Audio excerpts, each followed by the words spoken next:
What's up, guys? This is Boondocks, and today I'm going to be talking about a frame that personally I've just started using a lot, and that's Excalibur. Why do I like Excalibur?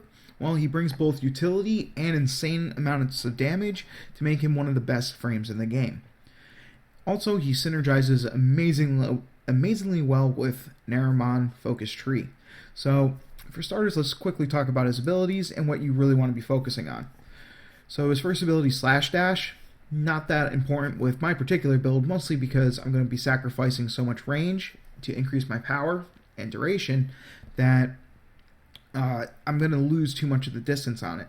Now, I do have an alternate build, which I lose a little bit of my total damage on, but on the flip side, I'm going to gain an increased range to help with Radial Blind, Exalted Blade, and Slash Dash.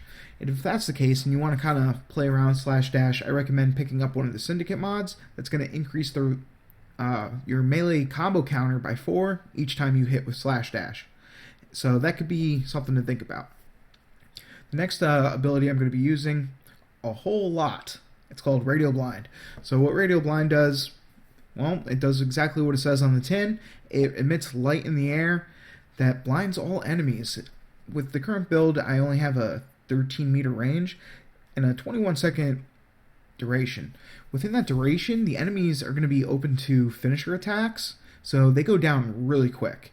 And because of that, Radial Blind is one of the best abilities in the game, not just for saving your own ass, but for saving your teammates.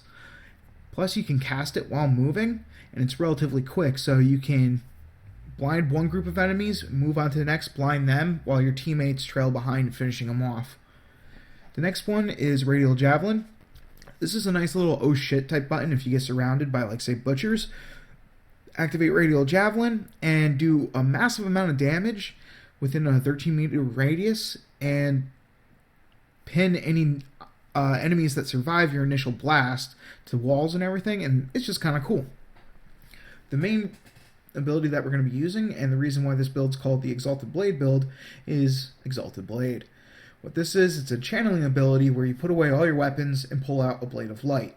Every time you attack, not only do you have your normal melee attack, but then you also release a big, like, fucking, what the hell do they call it? An energy wave? Yeah. A big energy wave of light that goes flying through the entire map. The energy wave and all your melee attacks have a damage equal to whatever your power strength increases it up to. Mine's at 482.5. Excuse me. And that's going to be split evenly across puncture, slash, and impact.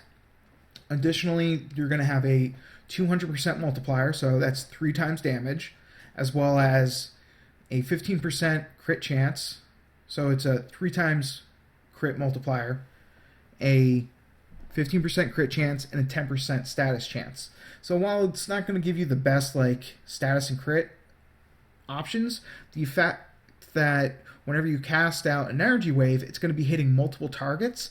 Building for crit means that the chances of you hitting for a crit is going to be increased drastically. So because of that, this build synergizes really well with a lot of different things, including the Naramon Focus Tree. Main reason being, after activating the Naramon Focus Tree and gaining access to your passives, now every time you get a crit, which is going to happen very quickly if you attack once through an entire group of enemies, you now go into stealth. While in stealth, you're going to gain your 8 times melee damage multiplier, which also gets applied to your ranged energy waves.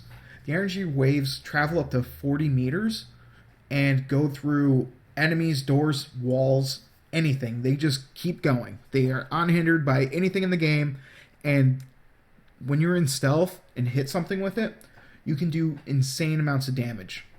I've seen some, like, single swipe attacks hit for like 28,000 damage in one quick go. It's really nice. I enjoy it.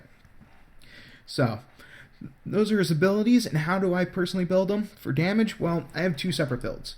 One's more of the straight damage, and in this one, I'm going to just take my Intensify and Blind Rage to increase my power strength, and then to kind of offset the power efficiency decrease from Blind Rage, as well as just help my energy drain to keep it as low as possible. I think right there I had 0.79 energy per second.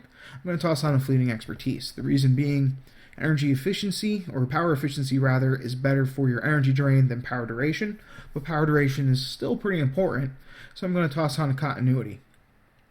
I'm also going to put on narrow-minded to help with both the energy drain as well as my the blinds that I'm going to be putting out.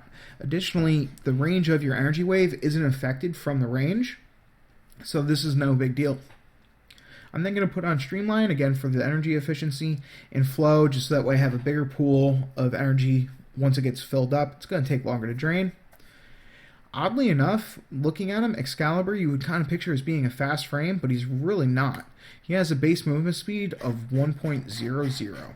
So because of that, I like to toss on a Rush mod, just to get him moving a little bit quicker. Finally, I'm going to put in Vitality for my defensive style rune, or mod rather, because, well, I'm going to be using Life Strike on my weapon, so as I'm attacking, even at range, I'm going to be stealing back health. By having more of a larger red health pool, I'm going to be able to health gate a little bit. If you don't know what health gating it is, it's doing damage to keep yourself alive. So it's a term used more often in Borderlands. So for the second build I have, as far as damaging oriented it goes, this one's going to have a little worse of an energy drain due to my power efficiency going down. Additionally, it's going to do less damage. But on the flip side, I'm going to have a much larger range on my blind. And that's going to definitely affect your Exalted Blade. And I'm going to go back and check out the abilities again right after this, and I'll show you why. But in order to make my duration and range a little bit better, I have to drop Narrow-Minded and instead toss on a Constitution. Additionally, I'm going to have to drop my Blind Rage, so that way I can make up for not having my fleeting expertise. So instead it's going to be Intensify, Flow, Streamline, Constitution, and Continuity as my rares. And then Vitality again for the health gating with my Rush. And Stretch to, again, help with the blind on my Exalted Blade and my Radial Blind. Finally, I'm going to put on a Steel Fiber because while he's not tanky status as far as his armor is concerned, Excalibur does start with 225 armor, which is better than most.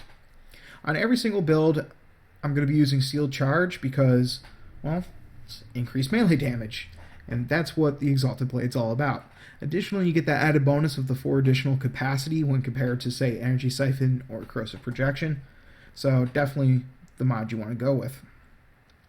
So let's take one more quick look at his abilities before we move on to the weapons. As you can see, I have nothing in the red anymore. The power range on my Radial Blind has gone up to 36 meters instead of 13, so that's drastically better for a team support setup. Additionally, my Radial Javelin has just as much range as my Radial Blind. My dash can actually reach enemies at this point. The only downside here is I've lost a little bit of damage. It used to be around 428, now it's at 325. And I've also gone from 0.79 energy per second to 1.11 energy per second. And I gotta tell you, you can feel that when you're not getting enough enemies killed to get your energy back. However, one cool thing about Exalted Blade is when you use your slide and spin attack, you're going to cast a Radial Blind for free at the end of it. So with that in mind, the Exalted Blade now has a 7.25 radius for your spin attack, which is pretty damn nice because if you get surrounded by enemies or you're going to be dashing into a big group of enemies before cutting them down, you can just use your spin attack, put off that blind, now they can't attack you, and you just mow them down afterwards. So while losing a little bit of power and efficiency with this particular build, you gain a lot more survivability just due to your ranges. So that's something to think about. As far as weapons are concerned, for a primary, I like to go with a syndicate weapon, such as Wreck the Ceranos or anything that's going to get me back energy at the start of the game to fill up my entire bar, so that way I can pop into Exalted Blade and start cutting loose. If I can't fill up my entire bar, even like an extra 25 to 50 energy will make sure I'm not just going to drain out of it almost instantly and then be stuck with my thumb up my ass. So I like to take Rakdos Ceranos. Feel free to take any weapon you actually desire, or none at all. I've run, whenever I go farming for focus with him, I don't bring my Rakdos Ceranos or any primary or secondary. But feel free to take anything you want, and the same goes for your secondary. Of course, knowing me, chances are I'm either going to take the Staticore or the Sonicore. The reason I have the Staticore right now is just because I like the color scheme I have going on, and yeah, that's pretty much it. Finally, the melee weapon. This actually starts to matter on Excalibur. Excalibur has a hidden passive where he's going to do increased attack damage. He has 10% attack speed and attack damage, assuming he's using a sword weapon, a longsword weapon rather, a dual sword weapon, a rapier, or an Akana. So basically, that kind of limits your choices down a little bit, because swords don't include great swords, so you can't use something like, say, War or the Galantine. Instead, you're going to use Skana or something along those lines. The issue with Skana is the Syndicate mod no longer benefits the total damage, let alone giving you the Syndicate proc. So only bring the Skana if you're feeling nostalgic, or if you want to bring like Prisma Skana, some for whatever reason. Again, a little bit of nostalgia, or some of the old school stuff. Personally, I like going with the Broken War just because I like the way it looks and it feels good. So I do need to kind of talk about the mods real quick as far as Broken War is concerned, because any mods that you have on your melee weapon are going to get transferred over to your excuse me, they're going to be transferred over to your Exalted Blade. So I do have multiple configurations, mostly just for whether or not I'm going to be using it on Excalibur or Valkyr. So for my Excalibur build on Broken War, I'm going to be using Berserker and Fury. Now this is up to you to decide. Personally, I like having both of these because when they stack on top of... First, I want the Fury to make it so that I can get the crits faster to get my Berserker kicked in, and then you'd be surprised how fast you attack. And the reason I'm actually using Exalted Blade is for the ranged ability, so I want that faster attacking to kind of spread shot and blanket an entire area to guarantee that everything just drops dead. I then only have enough room to put on 2 elemental mods, and I chose to go with Corrosive just because Corrosive is generally considered good almost all the time. Feel free to put on something like Viral or Magnetic depending on who you're going up against. I usually just leave it on Corrosive and say good to go. So then you're going to go with your standard things like Pressure Point for the increased damage, as well as Organ Shatter and True Steel. Again, I'm going to be trying to get as many crits as possible, so this is going to, just with True Steel alone, I'm going to go up to 24% crit chance. Then, once my Narumon's going to be maxed out and activated, I'm going to add an additional 30% crit chance onto that 24.